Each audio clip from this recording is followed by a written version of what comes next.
Monsieur Michel Simeon, vous êtes professeur d'histoire moderne. Vous avez déjà publié un certain nombre d'écrits, mais là, récemment, vous avez publié aux éditions Apostolia un livre qui s'appelle « Donne et tu recevras » et qui a été écrit par ce personnage exceptionnel, ce prêtre contemporain, on peut dire. Comment avez-vous fait connaissance et du livre et du personnage? Alors, ce livre est pour moi, et le fait d'avoir choisi Steinhardt et la traduction de son texte, quelque part, une histoire de double dette. Une dette d'abord envers mon père. Bien sûr, tous les enfants doivent quelque chose à leurs parents, même beaucoup. Mais mon père était un ami très proche et très fidèle de Steinhardt. Et, sur le plan personnel? Sur le plan personnel. Ah, Vous dites, le livre est écrit par Steinhardt. En fait, ce que nous avons aujourd'hui comme objet de conversation, de débat, le père Nicolas Steinhardt n'a jamais écrit. Ce sont des prêches, ce sont des homélies. Il en a parlé. Le seul livre, si vous voulez, qu'il a écrit et qui est connu en Occident, c'est le Journal de la Félicité, une excellente traduction. Et là, on en reparlera tout à l'heure. Il parle de son cheminement vers le Christ, comment il a trouvé la voie, la vérité dans le goulag communiste en Roumanie. Et il a quelques lignes, quelques pages qui sont émouvantes sur son ami fidèle qui était mon père. Donc moi je l'ai connu un tout petit peu quand j'étais petit, mais papa m'en a parlé évidemment beaucoup. Donc ça c'est ma première dette. vous avez quel âge quand vous l'avez vu? Quand je l'ai connu, j'avais pas plus que 10 ans. Mais quand même. Oui, bien sûr, je m'en souviens. C'est pas 3 ans, c'est 10 ans. Tout à fait. Oui.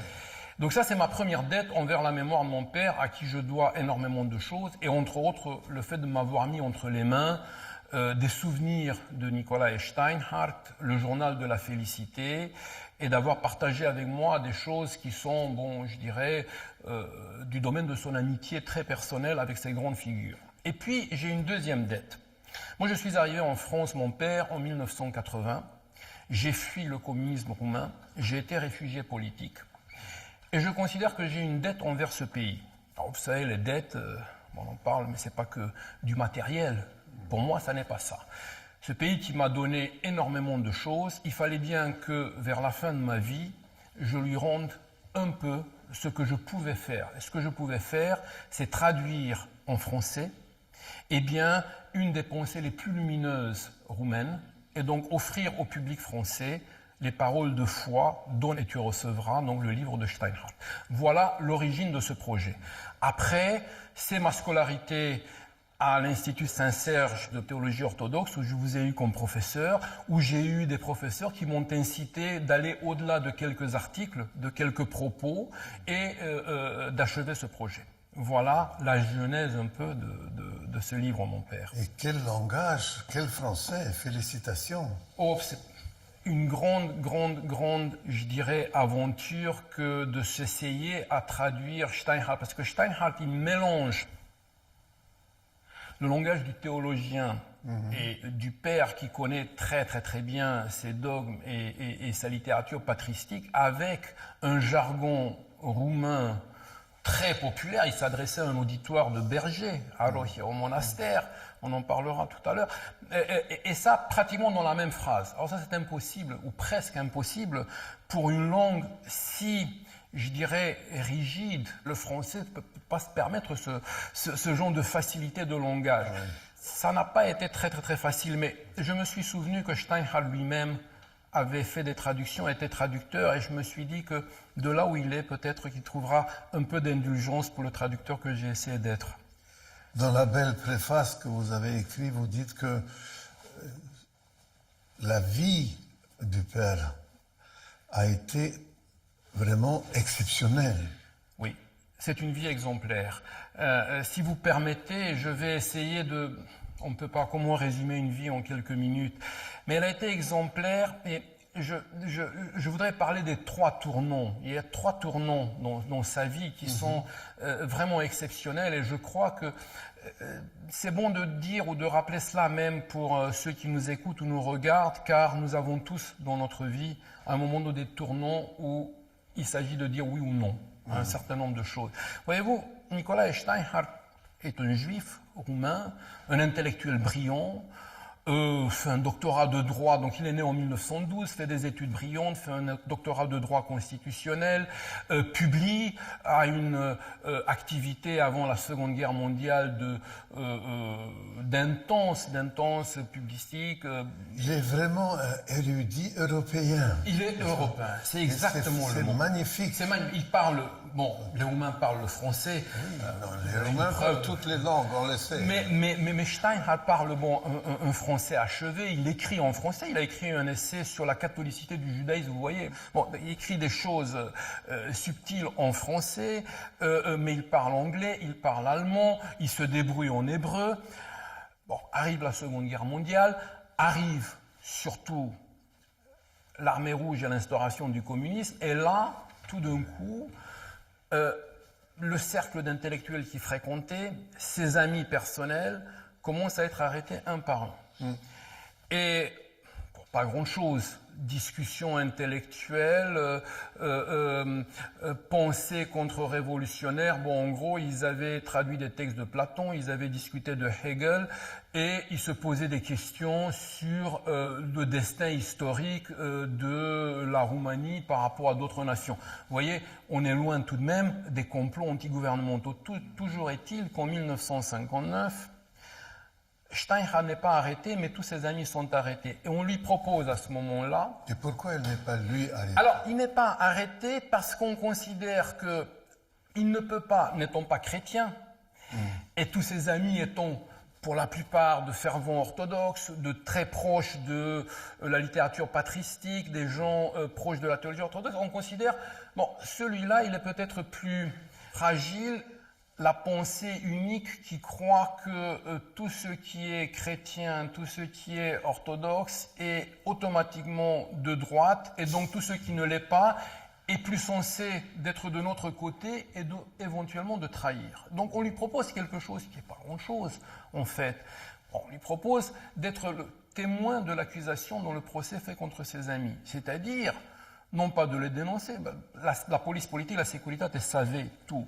Les noms, les dates de rendez-vous, de quoi il parlait, les livres qui circulaient parce qu'ils étaient interdits, le livre étant Platon, étant Saint-Basile le Grand, étant Saint-Jean Chrysostome, ouais, c'est ce type de littérature-là. Hegel au maximum, bon, professeur de loin de Mars, bon, on peut se poser des questions. Donc on demande à Steinhardt uniquement de confirmer cela. Et là, il dit non. Il dit je ne confirme rien du tout. Alors que c'était vrai. Alors que c'était des choses... Comment ça vous... Il dit non, parce que vous voyez, dans le...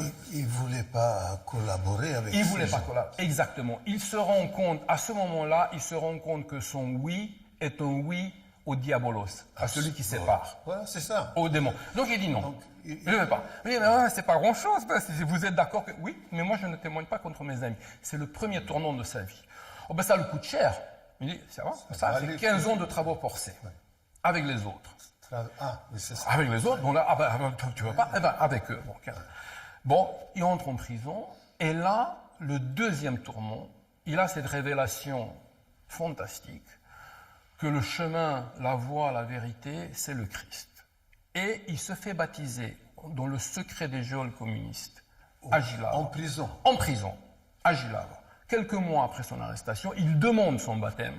On sait qui l'a baptisé? Oui, le père Mina Dobzeu, qui était encore en vie il y a quelques années. Nous savons que dans l'Église orthodoxe, dans cette situation un peu particulière, même des laïcs peuvent baptiser. Alors, en l'occurrence, les cellules des prisons roumaines étaient pleines de prêtres orthodoxes. Oui.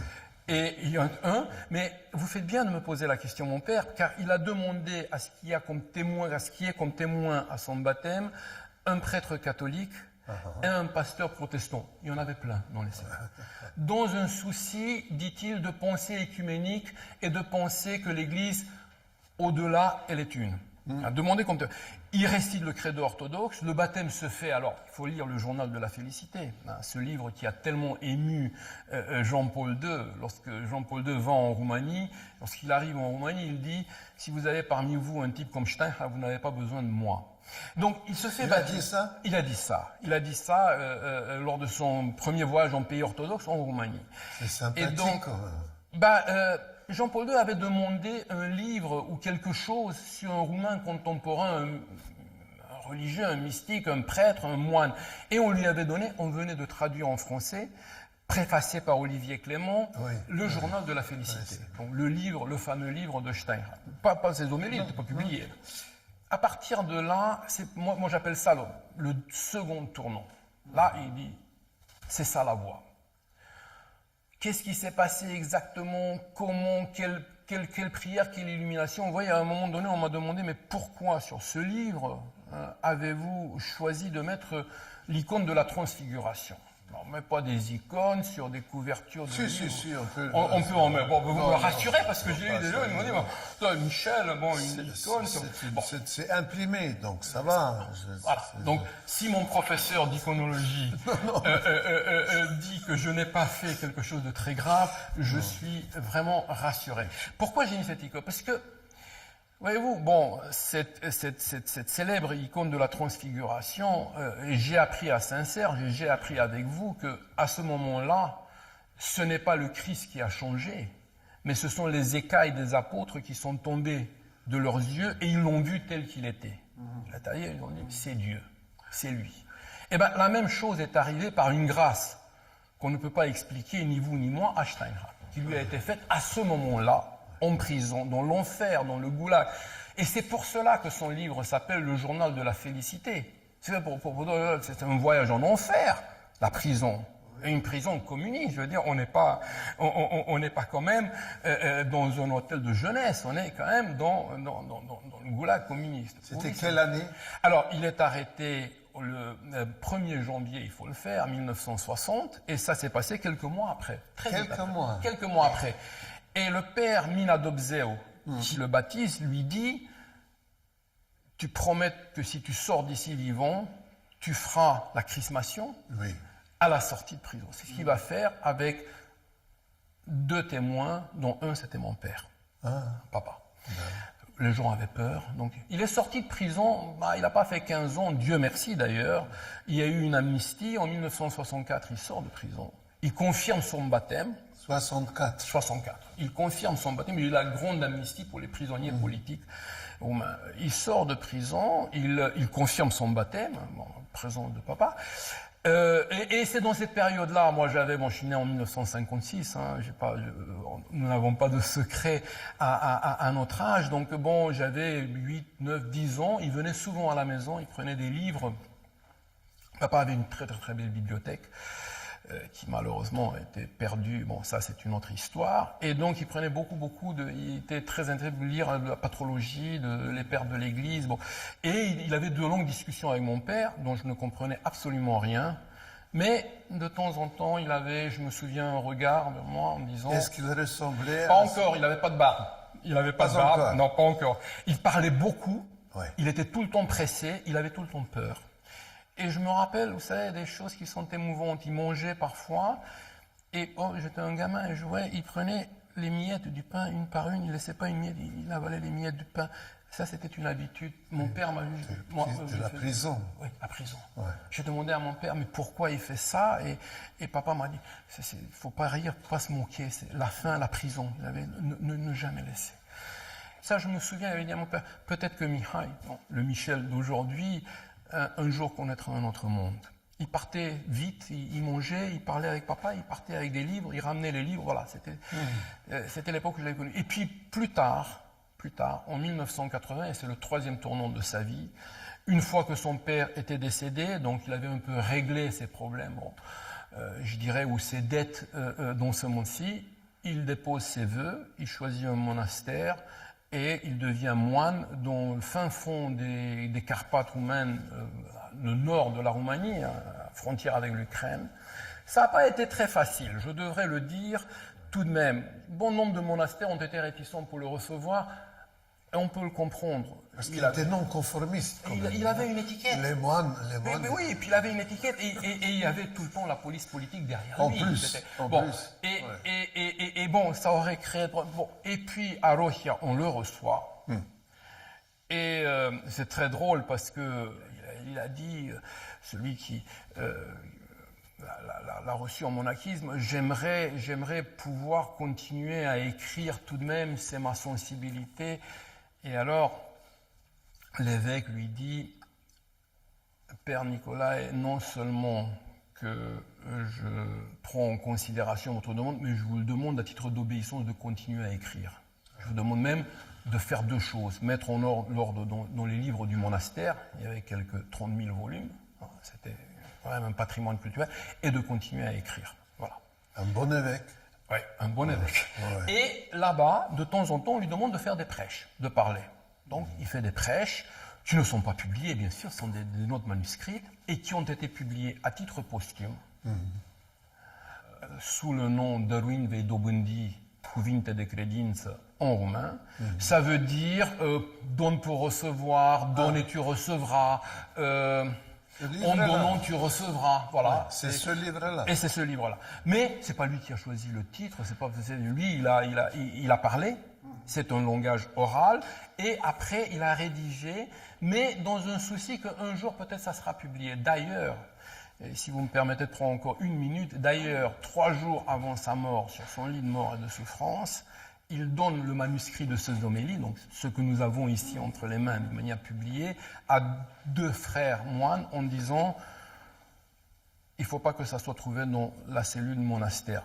Tout de suite après sa mort, la cellule est investie, elle est mise au sac à la recherche justement de manuscrits. Ouais. Mais il avait gagné sa dernière bataille, son dernier combat contre le diabolos, il l'avait gagné. Il avait donné ça aux frères qui ont sauvé le manuscrit qui a été publié et que j'ai modestement traduit. Non, c'est magnifique. Voilà, vous avez dit qu'il a donc écrit au monastère et que l'évêque l'avait encouragé et que nous savons, ayant lu aussi des parties importantes du livre et puis tout ce que vous m'avez déjà dit de lui, quelqu'un avait dit que il écrit vraiment d'une façon qui décoiffe. Oui.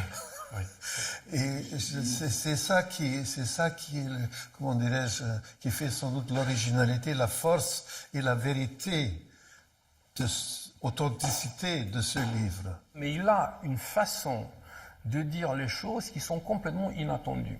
Attention, il s'adresse à un auditoire qui est un auditoire très spécial. À Rohia, au fin fond des montagnes, sont des bergers. Dans l'église, tous les dimanches, des bergers, des paysans et parfois des intellectuels de Bucarest, parce que bon, qui arrivent quand même, qui arrivent quand même parce qu'ils savent que c'est le père Steinhardt qui va parler. Oui. Là, un auditoire. Oui.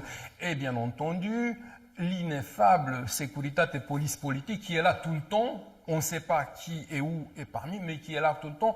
On n'allait plus l'arrêter, mais surveiller exactement qui vient. C'est surtout surveiller ceux qui venaient. Et donc, il a, je vais, si vous me permettez, avec votre permission, vous donner l'exemple, une fameuse homélie, parce que ces sujets sont les prêches du jour, l'évangile du jour. Dans ça, il est très classique. Par contre, dans sa façon de parler, alors là, il a un langage qui décoiffe. En voici un exemple. En parlant donc du fameux épisode de la Cananéenne, après avoir décliné sa compétence, dit Steinhardt, avec des paroles glaciales, Jésus passe à des insultes directes. Non, il ne dit pas ça, Jésus passe à des insultes directes, le Christ qui insulte. À de lourdes offenses, à un persiflage cynique. Lui, qui avait établi que quiconque se fâche contre son frère sera digne de condamnation. Celui qui dira raka à son frère sera bon pour le jugement, et celui qui lui dira fou sera passible de la géhenne du feu. Et bien voilà qu'il apostrophe la Cananéenne et lui jette à la figure le proverbe avec le pain des enfants qu'il ne convient pas de jeter aux petits chiens. Autrement dit, il appelle la Cananéenne et les siens chiens. Voilà comment parle Steinhardt. Donc bon, heureuse Cananéenne, elle a reçu le premier prix, couronnée par le maître qui a eu pitié de beaucoup d'autres, qui a même vanté quelques-uns, mais avec elle seulement s'est montré d'abord comme un examinateur sans pitié et ensuite sans réserve dans la distribution des éloges. Amen. Voilà comment il conclut ce dialogue avec la Cananéenne. Oui, mais il a son génie personnel parce que, évidemment, les gens qui étaient là, ils étaient intrigués par cette façon de parler et il les réveillait aussi. Je veux dire, les gens, souvent chez nous, et on peut les comprendre, se disent, bon, ils racontent encore une fois la même histoire. Et là, il y a quelque chose de vraiment de nouveau et il y a cette fraîcheur. Et vous avez parfaitement raison. Il dit quelque part, l'homélie doit être un happening. Il utilise le mot anglais, peut-être quelqu'un qui parlait couramment anglais. C'est-à-dire, ça doit être quelque chose de vécu. C'est un dialogue entre le pasteur, le prédicateur, et ses ouailles et le public. Il dit aussi, les deux cheminent ensemble en tâtonnant vers la découverte de la vérité. Oui. Vous avez dit tout à l'heure que lorsque vous étiez encore enfant, vous avez vu le père, qui n'était pas encore père à l'époque, mais même son aspect extérieur, si j'ose dire, peut-être son regard, son visage, il avait certainement quelque chose de particulier. D'abord, on avait l'impression qu'il était en lutte contre le temps, qu'il avait peur de ne pas finir sa mission. Il était tout le temps pressé, j'ai autre chose à faire. Je l'ai su par la suite et je l'ai compris d'où ça lui venait, cette chose. Il était sorti de prison, il arrivait tant bien que mal à survivre, bon, il pouvait se poser un peu. Non, parce qu'il avait tellement de choses à faire et il savait qu'il fallait qu'il finisse au monastère. Mais sa santé était ébranlée quand même. Sa santé était ébranlée, mais c'était, je veux dire, son dernier souci. Ah oui, super. Ils s'en fichaient complètement. Et même lorsqu'il était malade, mon père le visitait à l'hôpital, il avait eu des soucis de santé, il était tout le temps en train d'organiser les prochains livres, il fallait dire ça, il fallait écrire un mot à un tel, encourager tel poète, ne pas oublier. Et donc, ce qui m'impressionnait, c'était ça, il était tout le temps pressé, il parlait très très très vite, et c'était quelque chose, on aurait dit une encyclopédie ambulante, il savait tout. Il passait avec une facilité époustouflante, des choses, moi je comprenais à peine, qui étaient de la littérature patristique, qui étaient la philocalie, qui étaient ces choses-là, à des personnages, je comprenais un peu mieux, qui étaient des personnages de romans, de Julien Sorel par exemple. Je demandais à papa, je crois que Julien Sorel finalement il sera pardonné, mais Julien Sorel n'existe pas, c'est une invention de Stendhal. Est-ce que tu... C'est pas sûr, hein, c'est pas encore. Et quand même, on peut trouver une page dans tout ce qu'il dit où il y a une lumière d'espoir. Puis il était très Dostoïevski, il aimait beaucoup Dostoïevski. Il disait, tu vois, Raskolnikov, Julien Sorel, il n'a pas eu la chance de rencontrer Sonia, mais si, peut-être. Il était comme ça. Il transformait les personnages littéraires dans des choses comme si c'était un voisin d'à côté, donc tu n'étais pas au courant qu'on a arrêté Julien Sorel parce qu'il a tiré sur Madame de Rênal. Voilà le type. Voilà le type. Donc là encore, ça m'étonnait parce que il passait de Saint-Basile-le-Grand à Julien Sorel ou à Madame de Rênal, enfin une espèce de phrase. Mais ça le préoccupait au même point. Au même point. Vous voyez ce que je veux dire? C'était quelqu'un qui était... Et il avait tout le temps cette idée de « j'ai quand même fait beaucoup de mal ». Ça, je l'ai entendu dire, il l'a dit à mon père, j'ai quand même fait beaucoup de mal dans la première, avant le baptême. Pourquoi si tard? Pourquoi j'ai pas su avant? Pourtant, j'avais eu des signes. Il considérait que toute sa première vie avant le baptême a été une vie dissolue. L'a pas été, on le sait. Mon Dieu. Mais il avait tout le temps, et d'ailleurs, 2 jours avant sa mort, lorsqu'il a eu son attaque, il avait dit aux frères qui étaient autour de lui, vous voyez, j'ai peur parce que j'ai peur quand même du jugement. J'ai peur quand même du jugement. Et les frères qui lui ont répondu, mais ça c'est une pensée qui vient du malin. Ça c'est vous avez fait un cheminement qui est lumineux. Il avait tout le temps ça. Il était inquiet un peu. Oui, peut-être. Papa me disait, mais ça je lui laisse la responsabilité. Cette permanente inquiétude et questionnement typiquement d'homme cultivé juif. hein, qui remet tout en question tout le temps, et qui a trouvé sa sérénité, sa tranquillité une fois qu'il était devenu moine. Mais moi, je l'ai plus vu. Il est devenu moine en 1980, et moi, fin 80, j'ai quitté la Roumanie, je me suis enfui. Donc là, j'ai pas connu cette partie-là de sa vie. Mais toute cette quête, oui, je l'ai vue de temps en temps. Si on voulait résumer cette expérience, cette vie et cette richesse culturelle, religieuse, de toutes sortes, est-ce que ce n'est pas par cette expérience quand même très personnelle et très exceptionnelle vu les circonstances qu'il restera pour nous un signe, un exemple, parce que nous pouvons dire que peu de gens ayant vécu tout ce qu'il a vécu ont été capables de trouver la lumière comme lui, il a pu la trouver. Oui, tout à fait. Et d'ailleurs, dire que pour lui la prison a été une chance, alors aussi il est provoquant. Il l'a dit, ça. Il le dit. Il dit c'était la chance de ma vie. Il appelle le journal, parce que ce livre est publié, le journal de la félicité, il a écrit, il était interdit à l'époque communiste, il a été passé à l'Ouest et lu à Radio Europe Libre au début, et puis publié après sa mort, après la chute du communisme. Vous voyez, même le fait de dire la prison, le goulag, l'enfer, c'est pas l'enfer. En fait, la souffrance a été la chance de ma vie, là où j'ai enduré les humiliations, les pires traitements. Et d'ailleurs, dans le journal de la félicité, il en parle avec le sourire. Des gens qui l'ont craché à la figure, qui l'ont torturé, qui l'ont battu, qui ont essayé de lui arracher des aveux. Il dit, ça a été la chance de ma vie, parce que j'ai trouvé dans ça le Christ. Il dit à un moment donné quelque chose, quand même, d'exceptionnel. Il n'est pas encore baptisé, mais il pense au Christ avant un interrogatoire où il sait qu'il allait être battu une fois de plus. Et il se dit, je ne sais pas où tu es, mais tu vois là, on est tous les deux des collègues de souffrance maintenant. Et ils vont me cracher à la figure comme ils te l'ont fait. Il pense déjà à ça. Ça, c'est considérer et raisonner comme ça lorsqu'on est dans le goulag et dans l'enfer communiste, c'est quelque chose quand même d'extraordinaire. Donc moi, je dis ça, c'est exemplaire. Donc en cela, il est peut-être unique. Même Solzhenitsyn, pour lequel j'ai une profonde affection, il ne dit pas que sa saison dans le goulag a été un chemin de félicité. Il en a fait un, parce qu'il en a sorti le témoignage qui a bouleversé quand même et qui a peut-être changé la face de l'histoire. Mais il appelle quand même pas ça la félicité. Lui, oui.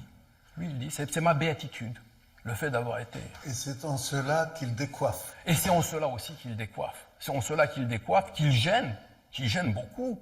Parce qu'il dit, en disant ça, on réhabilite peut-être un tout petit peu, on pense se faire... Et non. C'est le sens qu'il donne à sa souffrance. Mille merci. Ah, c'est moi qui vous remercie, mon père.